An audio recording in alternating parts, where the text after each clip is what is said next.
everybody, and welcome back to our Hersey Hoops podcast. My name is Connor Durkin. Alongside me is my fellow host, Connor Krebs. Today we are joined with senior Jack Genualdi, and of course, Coach Scott, head coach of the boys basketball team. Thank you guys for coming in today. Thanks for having me. Absolutely. Favorite part of my week, as always. Yes, sir. Krebs, you want to take the first question here? We've now had a good amount of games played so far this season. What have you guys learned so far about yourselves as a team? Well, first, like Coach Scott said earlier this week, we thought we were going to be like one of the more grittier teams, but because we're undersized and we're lacking some skill. And I've seen that part of us in certain parts of practice and sometimes versus different schools, but honestly, I feel like we've lost that grittiness, but I feel like we could turn it on and off when we want to. Like against New Trier, we definitely had that grittiness, but last night against Barrington, we didn't. So, yeah, there's a quote we put on the board before every game. Like we can't win until we can keep from losing. And I think right now we've had a hard time keeping from losing, whether it be turnovers or shot selection or inability to move the ball. And these are all things that are correctable, but they take a high level of focus to be able to correct them. So I think it's going to take some time. I think everybody in competitive sports wants things right away, right? We want the answer right away. We want things to be solved right away and to improve and move on and then work on some other new skill. I think we have to really develop our shortcomings for a sustainable period of time. And that said, we've tested ourselves with one of the better schedules in the state so far. But, that's not giving us any solace on how we feel right now. And Jack made a great point. Like, we have been turning it on and off. And I don't think that that's safe. I don't think that's a safe way to approach it. And I think we really have to shift that. And it's become evident in things like, transition defense and sprinting back. It was rebounding for a while. It's taking care of the ball sometimes. And those are all things, that are my responsibility as a coach to make sure these guys understand how hard it is to win. And we'll get there, but it's going to take some time for us, and we're definitely a work in progress right now as we move forward.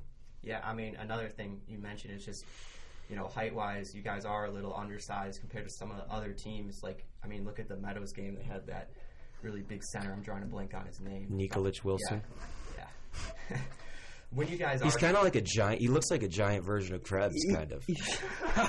Honestly, I kind of nah, I wouldn't. His hair, at least. His hair, I guess, yeah. He's like a 265-pound version of Krebs. That kid, since I've last seen him, has grown like 5 inches. That was really the craziest thing I've ever seen. Like the weight meter to go up like that. Yeah.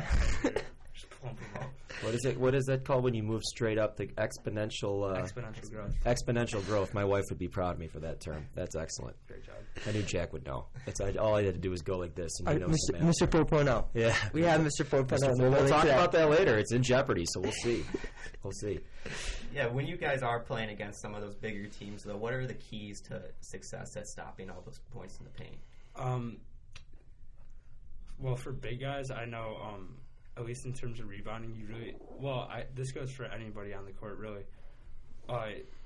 You always know, everyone knows to box out your man, but sometimes that's not enough when you're going against really big guys. You got to actually get your butt into their knees so that they literally go over your back, or that they just want to completely get out of the paint. And so those second chance points, you simply cannot allow them if you're looking to beat that team. Yeah, and I think the most important thing is we can't look at it as a one-man job. It's not Kat's job to stop, Will Gurdzinski last night, or Jackson's job to guard Nikolic Wilson. We have to have help, and then we have to recover fast. And those are all things we're working on a daily basis. We'll get there. Yeah, and then sort of switching topics now to this next game on Friday here. We got our first home game against Wheeling. And now, how are you guys looking forward to that one, knowing that we're going to actually be allowed to have fans? And since it is our first home game, I'm sure a lot of students are going to be turning up. And it's been a first time for a long time, I think. Yeah, turn up. Yeah, I'm super excited. It's the whole last year we didn't have any fans. Yeah, just parents. It's insane. I got just being in the Orange Crush during football season. I was like, dang, this is going to be awesome during basketball season too. And just in the Carter Gymnasium, everything's a lot louder than it is like, say on like in like a football stadium. Like it's more jam packed. So like, I would say like if things are going good, like during the game, like the fans are just gonna be like amplifying our like our tempo. We're gonna be getting lit. What's your favorite, since you are part of the OC, what's your favorite chant to do during the football games? Yeah, Jack is one of the leaders. I forgot about that. Yeah, shout out Slow Shay for he was on Slow Shay in the fall yelling at freshmen. One of the premier moments of Jack's life, getting on Slow Shay. Yeah, that was such an honor and blessing. Hashtag blessed. Hashtag blessed. Thanks, Slow Shay. So my favorite chant I gotta say is either freshman bedtime or to make you famous makes sense.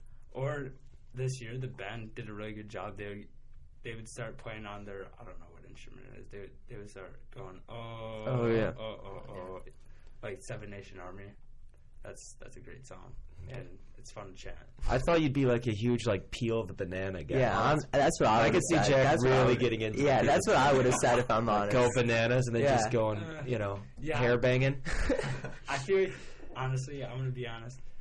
That peaked during like the Jake Lavin Kuba era. I could see that. Yeah. What an era that was, though. Shout out Lavin and Kuba. That was quite an era. That was a great era. I was blessed to be a freshman during that time. Hashtag blessed. I was up in the stands. I'm like, I don't even remember who you were in 8th grade. No, I know who mine was when I was a freshman. Pick and and Martin. Yeah, you're right. You're Party right. Marty, man. Yeah. Shout out Party Marty. He came this summer. Yeah. I forgot about that. He was at a few games earlier in the year. He's at Iowa State now, doing his thing. All right, so back to the questions. You guys have played some of the best teams in the state so far, as you kind of alluded to, Coach. How has that prepared you for Wheeling, and how do you think it will prepare you for the rest of your schedule? Yeah, I think those, even though we haven't come out on, the left-hand column of a lot of those games, you get a sense of the strategy and scheme that teams employ at a really high level. Okay, so like for example, like Wheeling plays a lot of zone, and they're going to play some 2-2-1 full court press. We've seen that now from Palatine a little bit. We saw it from Cary Grove. We saw it from we saw a little 1-3-1 at New Trier. And then I think when you have those experiences, against teams with a lot of length and a lot of skill, it prepares you when you see that zone again. And I'm not saying that Wheeling zone is at a different level than New Trier's is. However, like New Trier goes, 6'9", 6'7", 6'7", all right, whereas Wheeling is, I think Igihan is about 6'4", 6'5", and the Hutchinson kids are 6'4".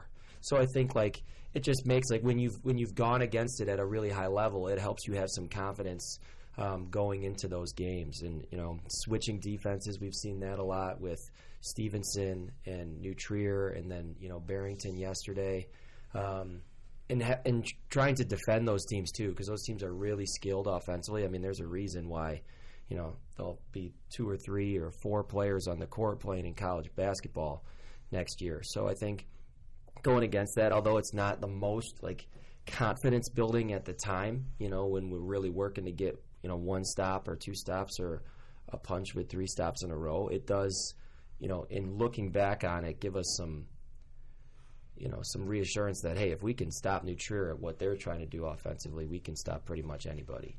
And then kind of following that up, with a lot of younger guys on your team, like Hupp, Rigg, and Grove, do you think it's been very helpful for them playing all these tougher games right away out of the gate, or do you think it's kind of slowed them down? Or how do you see that for them? It depends. I think that's a great question, first of all. I don't think they're probably at their peak confidence right now, but like what that builds, if you have the right emotional intelligence, psychology term, all right, if you have the right emotional intelligence and mental toughness, you can understand that what's coming next, you're going to be prepared for it based on what's came yesterday, and we always, overestimate yesterday and overestimate tomorrow, but like we underestimate today. And I think today they've gotten a lot better based on what they've learned from their past experiences so far this year. And Carson and Jackson and Jared, are all pretty level-headed guys. You know, there's a lot of growth that has to happen there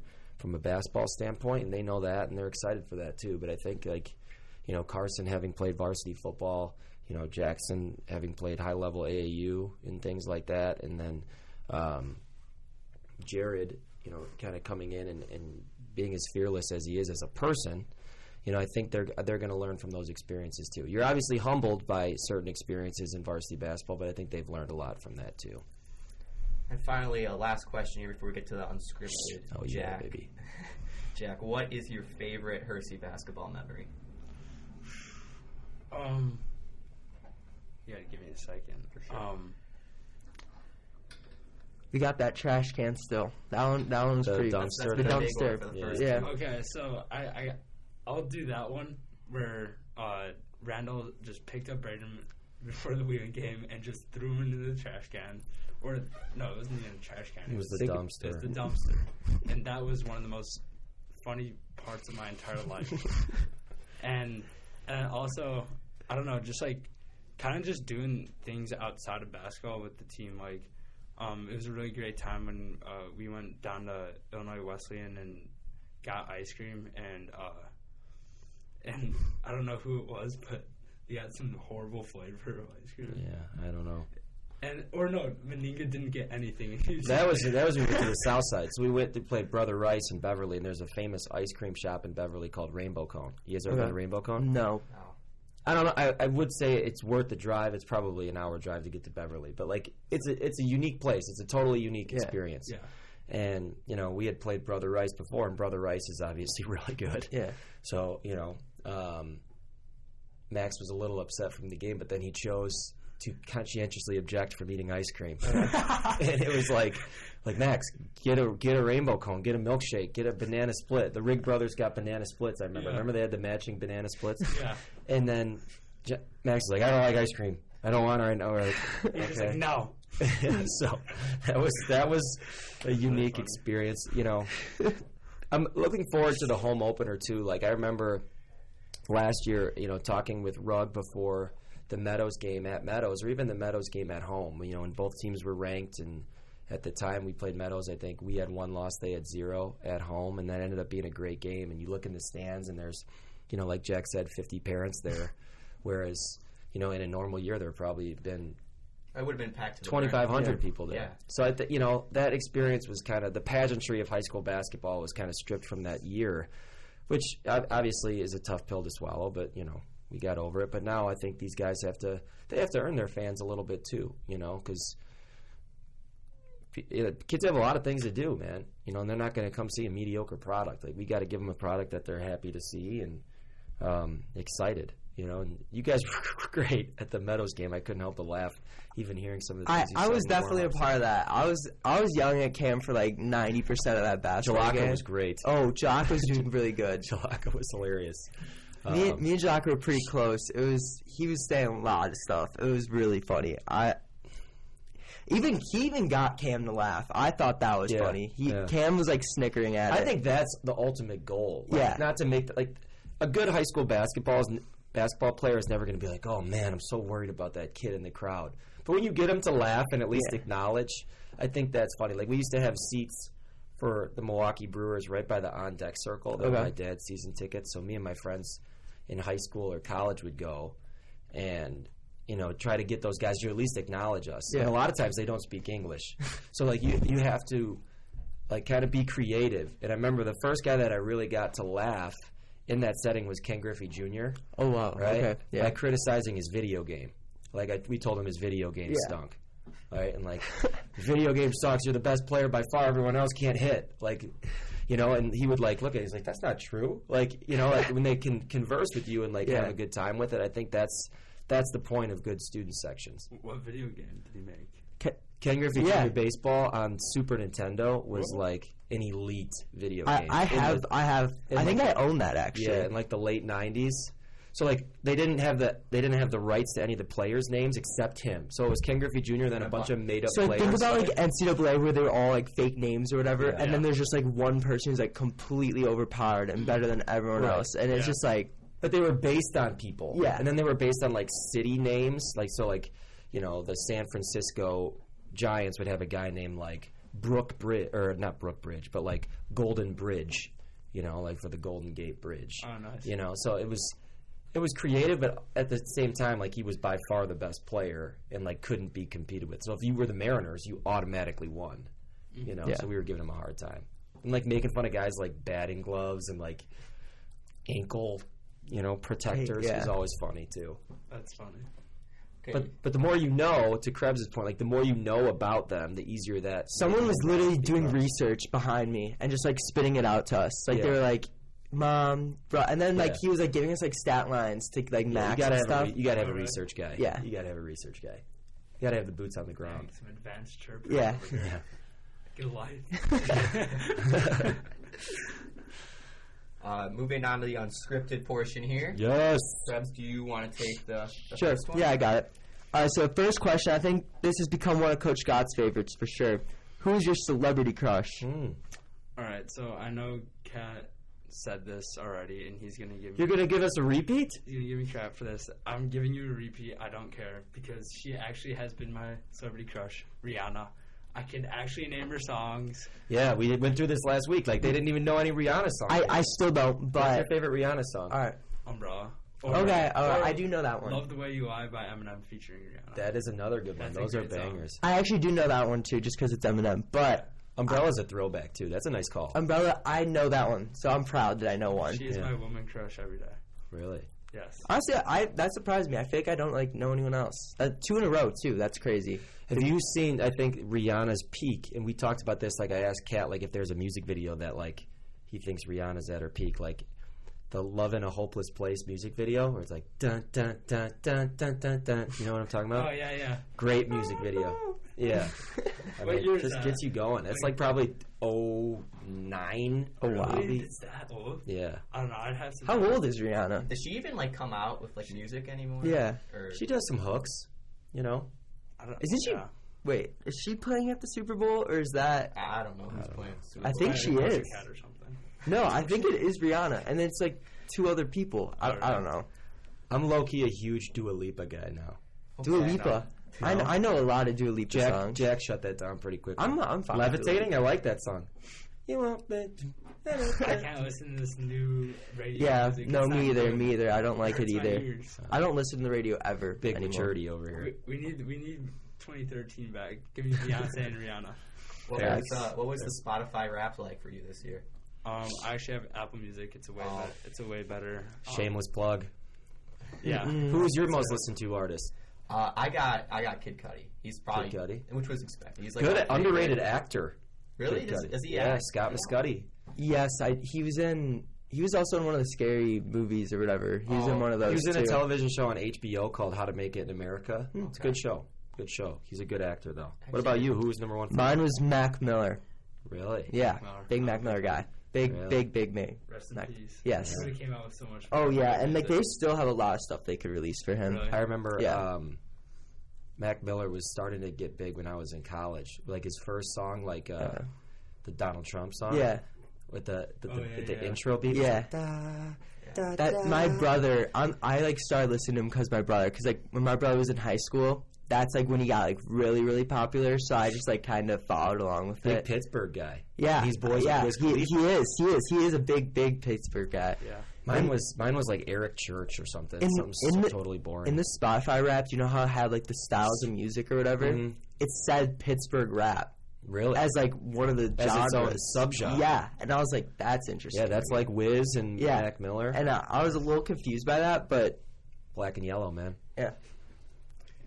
Mine was Kanye West. Just so you Kanye know. West. Yeah. He was like number 2 or 3. I had Kanye on mine as well. Also, fun fact about Pittsburgh, if you're going to be a Pittsburgh rap aficionado, they are the only city in which all 3 major sports Oh, the teams same have color, yeah. the same colors, black That- and yellow. I didn't even think about Yeah. So the Steelers, the Bruins, and who were the Not Bruins, Pittsburgh or, Penguins. Penguins. Steelers, And then Penguins, and then Pirates. Pirates are all Yep. black and yellow. That's sick. So that's why More, that's the song. I think more like teams should Definitely. do, like more Definitely. cities should do that 100%.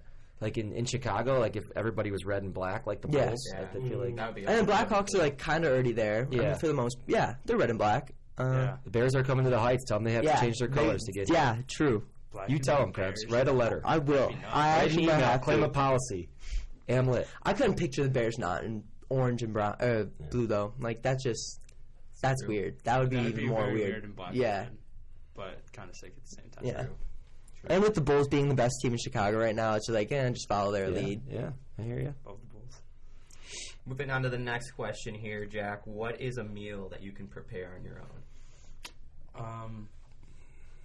I'm gonna go with a good breakfast. I mean, I Okay. can make some good scrambled eggs. I could cook some sausage or shout out Grandpa, fried salami, Ooh. an Italian favorite. Do you ever slide over to the McCalls, make the whole family breakfast, or no? No, I've not done that.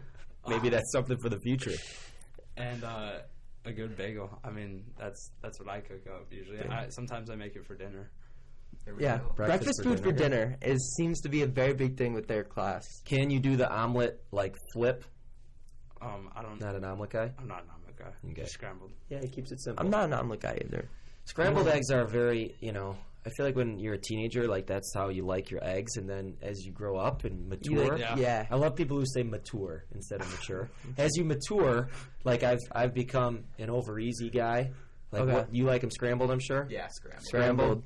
Scrambled. Yeah. I guarantee if we come back and like redo this podcast when you guys are 35, you'll be Different like answers. you'll be like sunny side up, over hard, like poached. You'll have all sorts of crazy stuff Well, going I on. get the fried egg on my burger now, so that's okay. pretty good. You Fun- like when the yolk runs out of the burger? Yeah, it's pretty good. Okay. Fun fact, Yeah. Hersey statistician Jack Armstrong. Statistician, You guys whatever. have a hard time with that word. English teacher moment.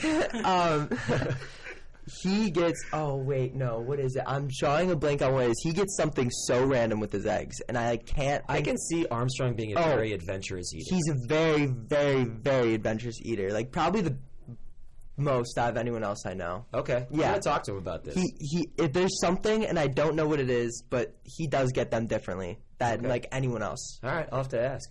All right, on to the next question. Favorite NBA player?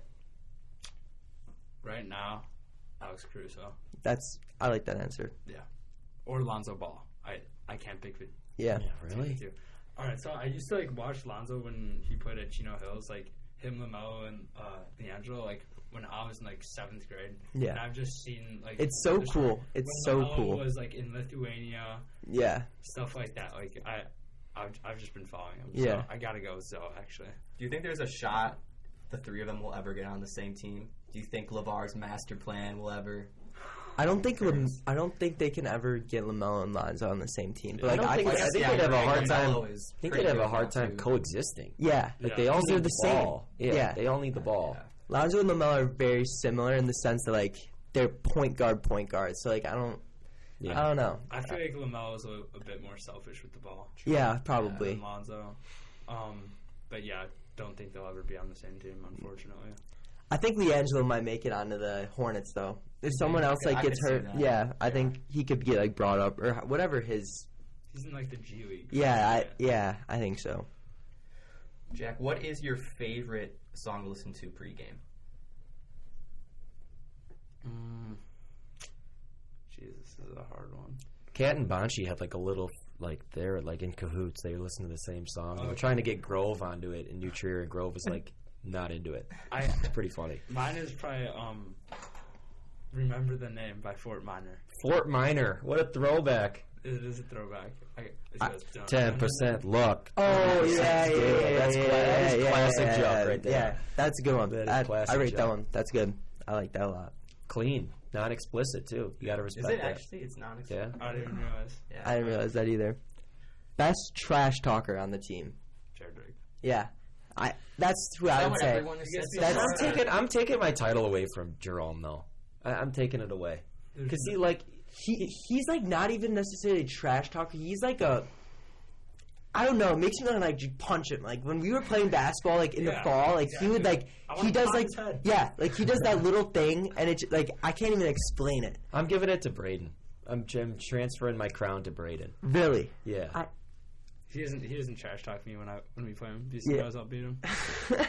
Rig just will talk to anyone, no matter who they are. That's what I think is Yeah, that is part of Yeah. the recipe of being a good trash talker. Yeah. I understand that for sure.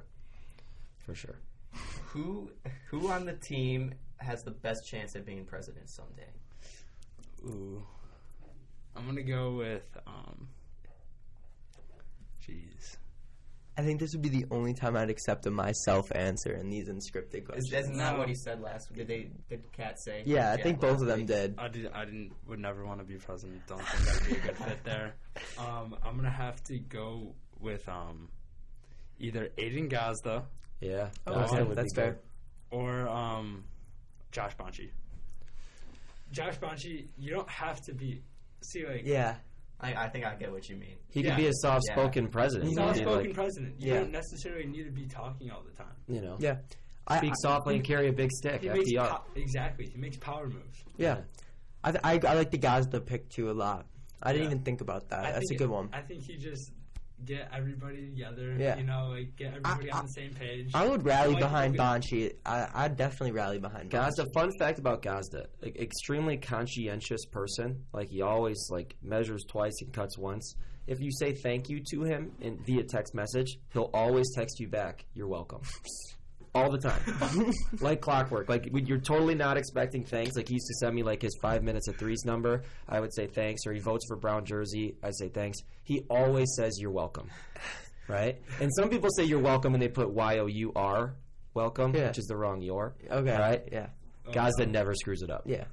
The apostrophe is always there. Yeah. He is, a machine. It's probably, the first thing in that bar. You know, that bar, under. I bet you it's. But still, you got to click and send. Yeah. That's a click and send a lot of people don't make. Yeah. That's really funny. I did not know that. Try him. Say thank you to him for something. He'll text you back, "You're welcome." I can guarantee it. Okay, that's awesome. Next one, favorite vacation spot.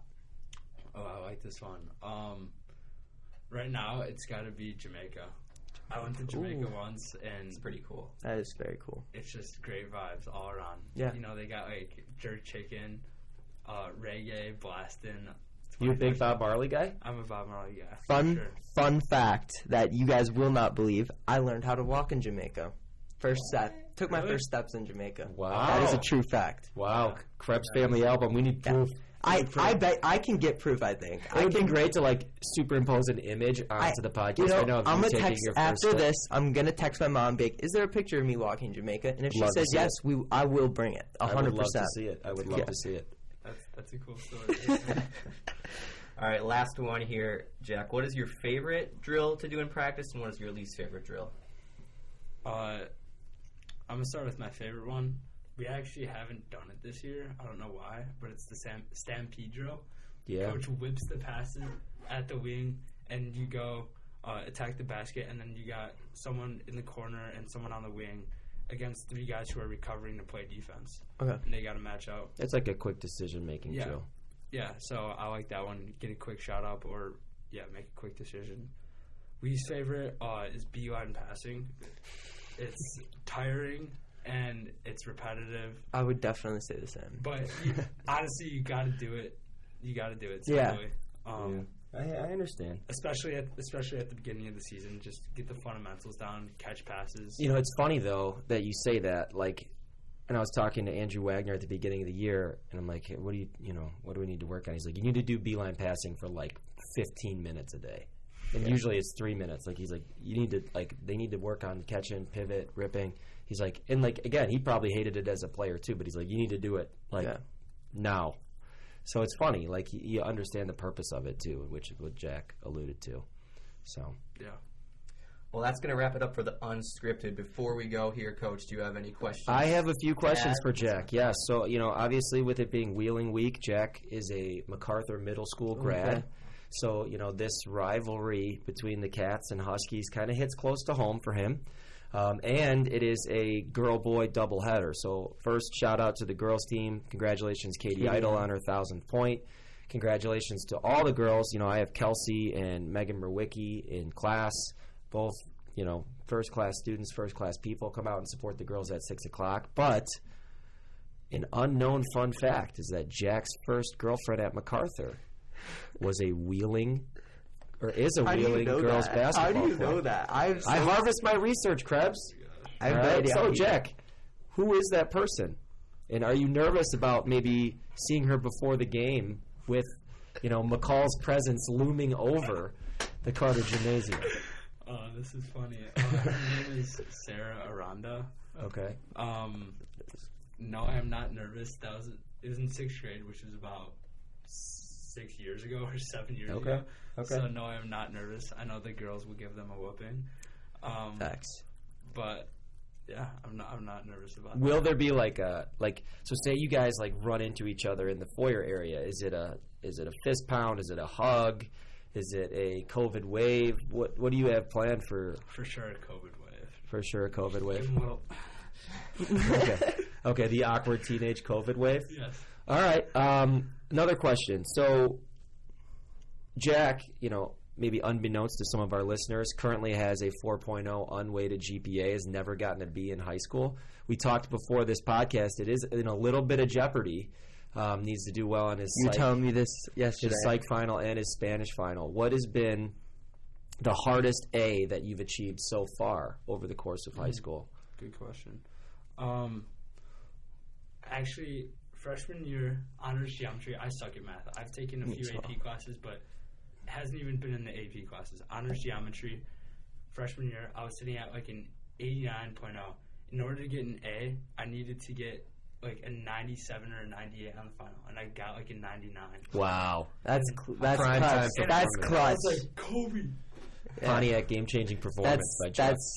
That's clutch. I just clutched it And up. then last, I just want to direct all our listeners, if you've never met Jack and want to get, a kind of a feel for his accolades, if you go by the main office, in the principal's office, there is a wall that features Jack on the Hispanic National Honor Society.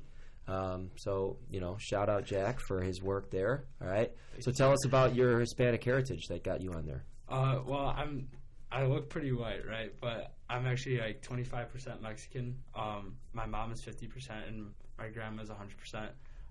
My great grandma moved from Guadalajara in Mexico to Indiana. She worked at the steel mills in Indiana, and that's where our family kind of originated. And then my mom also grew up in Indiana, and she moved here.